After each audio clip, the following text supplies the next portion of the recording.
Why do you keep failing at probation? Of it with parole, the second. Well, I mean, you failed at probation and you failed at parole. Why? I don't think you're a good candidate for probation.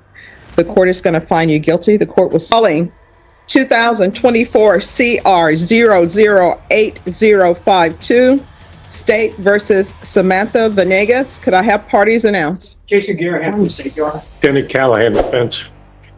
And are you Miss Venegas? Yes, ma'am. You entered a plea to count 2 on March 26. You entered a plea of no contest. According to your plea bargain agreement, punishment is to be assessed at a cap of 15 years in the prison.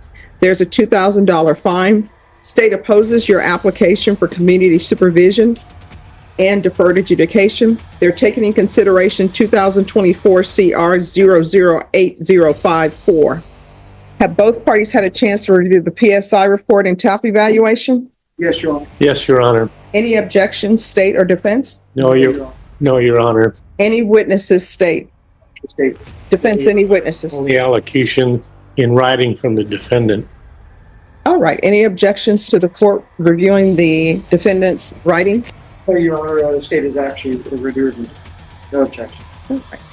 All right. The court will hear argument. Well, before I hear argument, there are some things that defense maybe you can address with the court. It says in the PSI that her guilt is minimized. And I did read where she's saying that the vehicle's not hers. She knew there was drugs in the trunk, but she didn't throw them away. She didn't do anything about it. So I don't know if there's any insight you would like to give on that. Yes, Your Honor. I think it's a good inference from the stipulations and the PSI that she was used as a pawn, taking advantage of her poverty and her addictions to methamphetamine.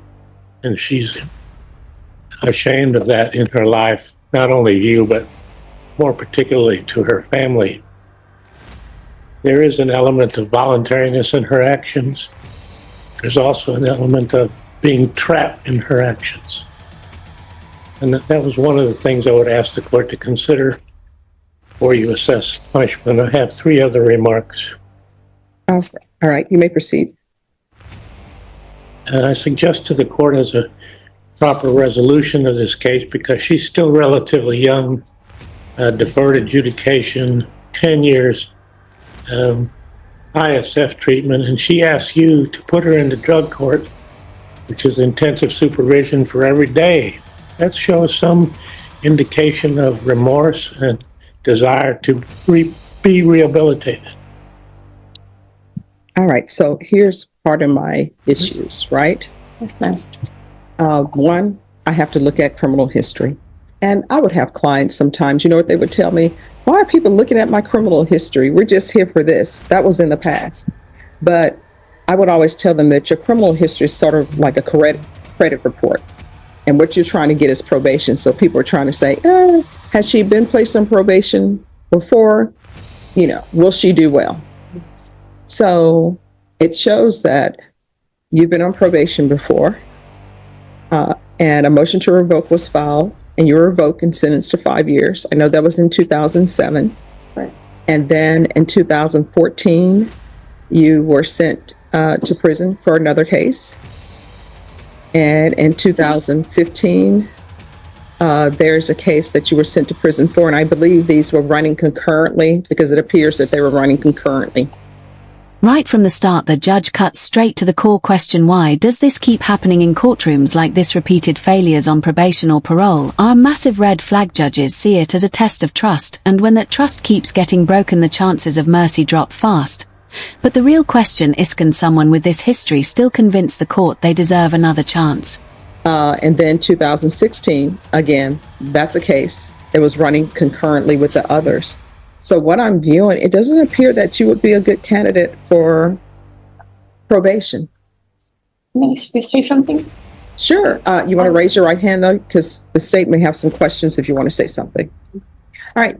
Do you solemnly swear or affirm the testimony you give will be the truth and nothing but the truth, so help you God? I do. All right. You can lower your hand. State your name for the record. My name is Samantha Benavides. I know, okay, I did, in 2010, I went to prison.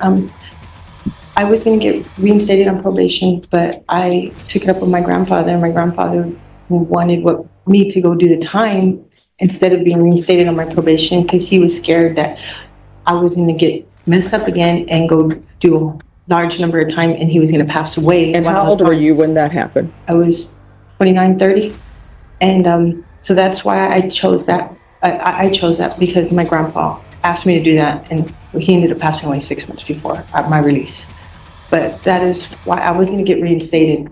At the time, my attorney was William Reese, and they were going to reinstate me and send me home, but my grandfather asked me to get it over with. That is why I went to prison. All right, so you're telling me that. I could understand maybe there being pressure on you with saying, oh, let me listen to my grandfather and take this time. But at the time, you were 29, 30. Okay. Yeah. And then the other cases, because you got out of prison, and then you pick up more cases. In 2014, I revoked. I have my parole, and I went back to ISF for the last 3 months of my my parole, and then that was done with that. And then in 2016, I went to prison again in 2016, and then I revoked and went back to safety, and I came out and I completed the rest of my probation. Okay. Why do you keep failing at probation? Of it with parole, the second. Well, I mean, you failed at probation and you failed at parole. Why? The first time when I was younger, I really don't have, I made some poor choices in my life back then, and I was young, I was ignorant. But no, for the case that you said the first case, you said, I just agreed to be revoked because of my grandfather. Yeah. All right, you're telling me then you were 29. Yes, I didn't 30. I didn't go report. All I didn't go right. report, and I had a drinking problem back then. Okay. And back then I would use cocaine a little, and but I had a heavy drinking problem. So I was young, I was stupid, I was living in the bars basically. And I wasn't, keep out there running the streets or nothing like that. I just didn't want to go report. And that was my biggest downfall right there. If I would have just went and reported and went and taken a UA, everything would have been okay. My life would have been a little bit, different. The other time, when I got out, I violated parole. It was because I came out at 30 UA. Okay, let me ask you this, Okay. because I understand your past. Do you know the amount of drugs this was, the weight of it? Yes, ma'am, I do. It's a lot, right? Yes, ma'am. Okay, you can continue. This moment might seem routine, but it's actually critical the judge is officially opening the case and confirming everyone involved. What matters here is the plea deal Samantha already accepted. When someone pleads no contest, it usually means they're not admitting guilt outright, but they accept the punishment the court may impose, and in this case that punishment could go as high as 15 years in prison. My life, for a little while, I was just, I made a lot of mistakes and I'm not proud of it. I'm very sorry for them. If I could take them all back, I would. Now that I'm older, now that I see things differently, and trust me, this opened my eyes. I was doing a lot,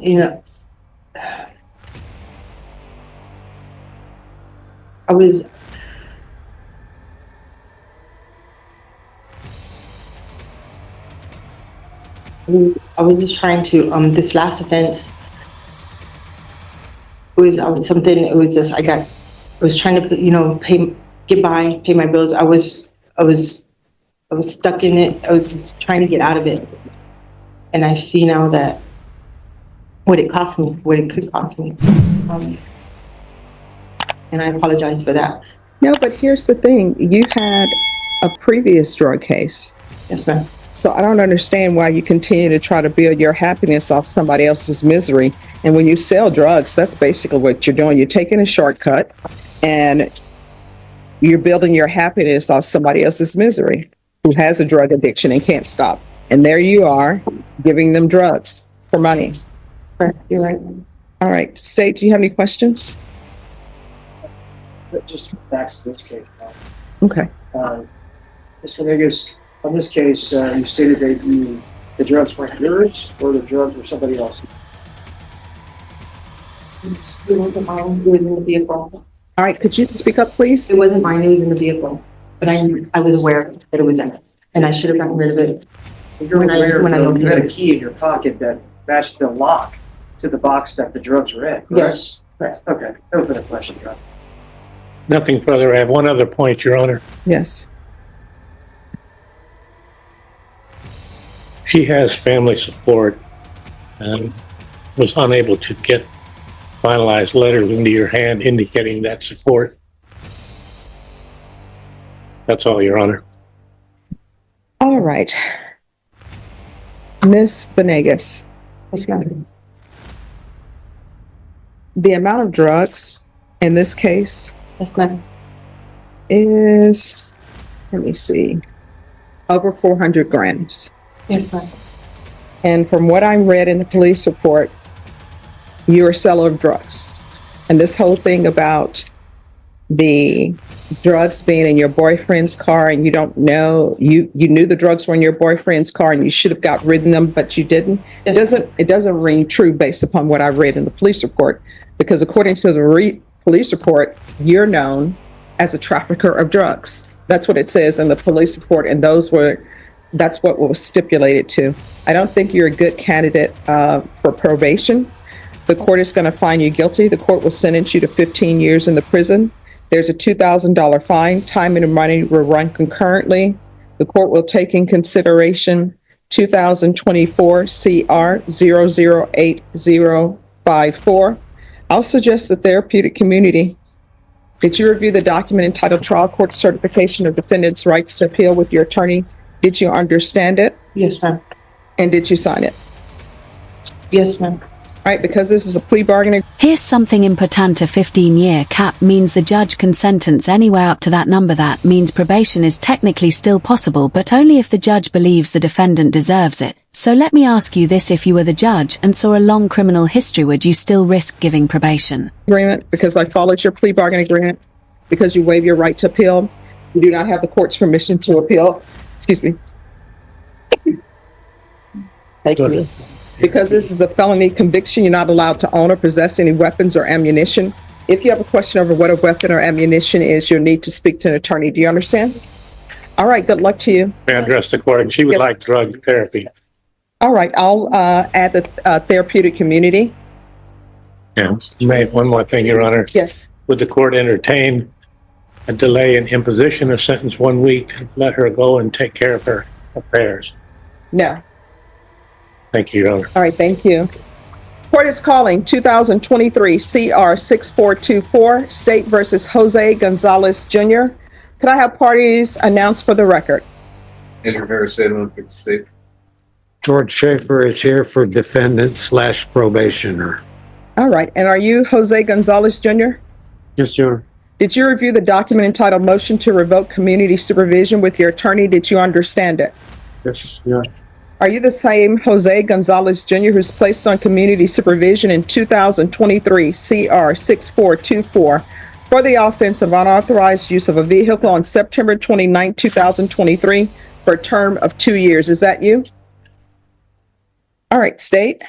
For about the second day of February 2025 in Bear County, Texas, the defendant, Jose Gonzalez Jr., committed the offense of unauthorized use of a vehicle in violation of condition number 1. How do you plead to that? True or not true? True. State waives the remaining violation allegation. Any objections to the waivers? No, Your Honor, we would ask the court to approve the same.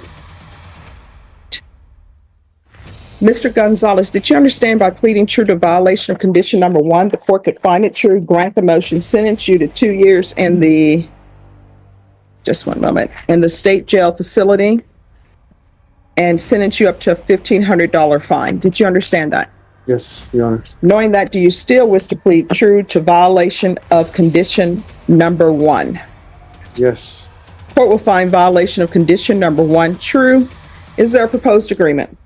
I believe so. Revoke supervision, impose the underlying sentence of 2 years. State will take into consideration and dismiss cause numbers 2025 CR 0042. You need to slow down. All right, 2025 CR. 04275 Mhm. and 2025 CR 00427. That is our understanding All of what right, the agreement and- was. Probation, was the restitution paid to Perry?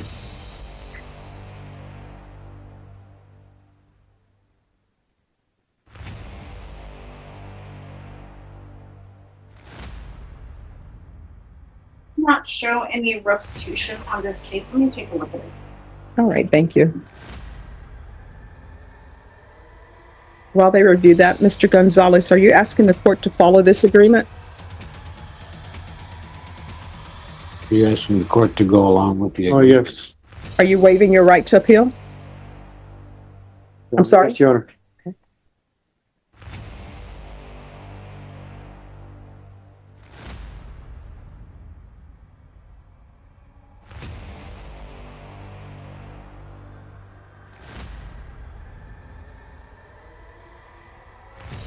This is one of the most powerful lines in the entire hearing. The judge compares criminal history to a credit report, and that analogy is perfect. Just like banks check your financial history before approving a loan, judges check your criminal history before granting probation. Multiple revocations and prison sentences send a clear message: previous chances didn't work.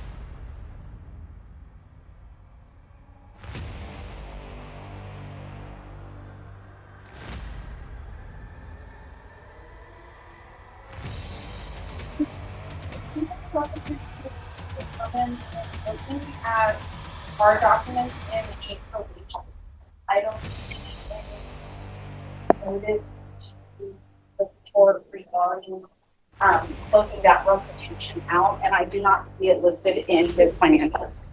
So there was no restitution amount ever given? Yeah, and looking at it, it doesn't look like it's been determined at this point. Okay. All right. The court is going to follow your agreement. The court is going to revoke, sentence you to 2 years in the state jail facility. Take in consideration 2025 CR 004-275, 2025 CR 004-276. Yeah, Yes. There is to be no contact with the complainant and restitution, if any, to the complainant. Did you review the document entitled Trial Court Certification of Defendant's Rights to Appeal with your attorney? Did you understand it and sign it? Yes, Your Honor. Because this is a plea bargain agreement, because I followed your plea bargain agreement, and because you waived your right to appeal, you do not have the court's permission to appeal. Because this is a felony conviction, you're not allowed to own or possess any weapons or ammunition. If you have a question over what a weapon or ammunition is, you'll need to speak to an attorney. Do you understand? Yes, Your Honor. All right, we can go off the record. Why were you not successful at probation? Was on drugs. Oh. I'll take on drugs. All right, so I'm going to request the therapeutic community as well. It won't increase the time that you're in custody, but if you have a drug or alcohol issue, it's to help you with that. Do you understand? Yes, Your Honor. All right, when you're released from custody, if you can't find a place that can help you with whatever drug addiction you may have, you can always come back to court. If I'm still here, I'll find a place for you, okay? Yes, Your Honor. All right, good luck to you. Judge, I do have one request. Yes. In addition to the days of credit that he has at the jail, he spent 119 days at SATF. We would ask the court to give him credit for All that, right, did he successfully complete that? as far as I know. Yes, sir. All right, I'll give him credit for successful completion of inpatient treatment. That means you get that 119 days. 328. All right, thank you.